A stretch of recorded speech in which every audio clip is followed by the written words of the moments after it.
Good evening and welcome to Pakistan Today from our Islamabad studio. I'm Victoria Lane. The United States and Iran appear to be moving closer toward a possible peace agreement, according to U.S. President Donald Trump, who says negotiations are progressing positively with support from regional mediators, including Pakistan.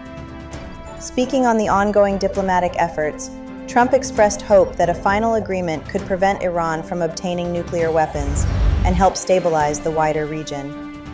He also indicated that the Strait of Hormuz could reopen once outstanding issues are resolved. Pakistan's diplomatic role has drawn increasing international attention following Field Marshal Asim Munir's recent visit to Tehran, where he held high-level meetings aimed at easing tensions and supporting the negotiation process. Trump's remarks come amid renewed global focus on efforts to avoid further escalation in the Middle East. In a related development, Iran and Pakistan have reportedly submitted a revised proposal to the United States aimed at ending the ongoing conflict and reopening the Strait of Hormuz. According to reports, the proposal forms part of intensified diplomatic efforts to de-escalate tensions, with Washington expected to respond later today. Earlier, U.S. Secretary of State Marco Rubio confirmed that progress had been made in negotiations and said the United States may have further announcements in the coming days.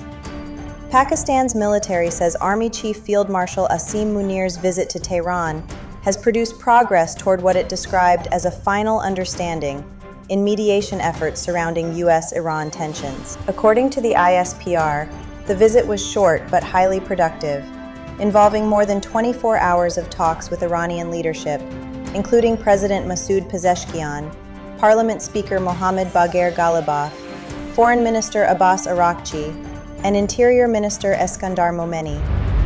The discussions focused on regional stability, diplomatic engagement, and preventing further escalation following earlier conflict developments.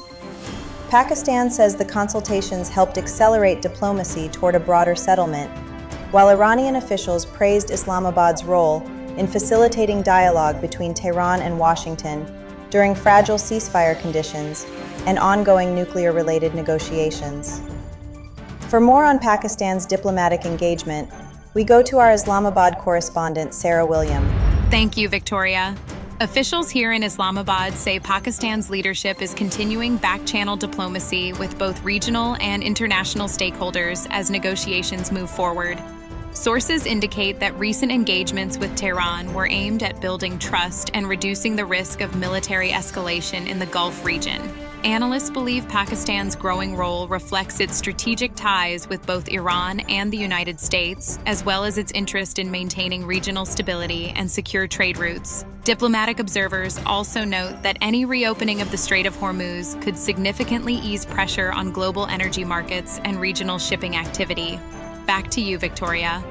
Thank you, Sarah William, reporting from Islamabad. Meanwhile, Pakistan and China have signed two major cooperation agreements in China's eastern province of Zhejiang, as Prime Minister Shehbaz Sharif began a 4-day visit focused on strengthening economic and technological ties.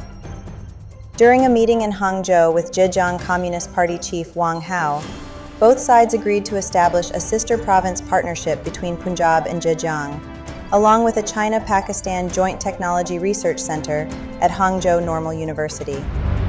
The visit marks 75 years of diplomatic relations between the two countries and highlights expanding cooperation under the second phase of the China-Pakistan Economic Corridor.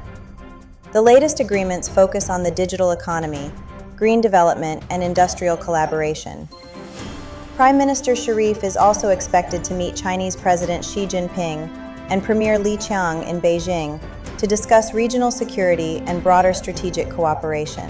And finally, Pakistan has urged an immediate ceasefire and renewed diplomatic efforts to end the Ukraine war during an emergency session of the United Nations Security Council. Pakistan's ambassador, Asim Iftikhar Ahmad, warned that escalating fighting is causing severe humanitarian suffering, particularly among children. Speaking at the session, the ambassador stressed that military action cannot deliver lasting peace and called for dialogue, political will, and a complete cessation of hostilities. The appeal followed reports of a strike on a college dormitory in the Russian-occupied Luhansk region that killed 6 people and injured dozens, including children. United Nations officials say nearly 16,000 civilians have been killed since the war began in 2022. That's all for now. You're watching Pakistan Today. I'm Victoria Lane.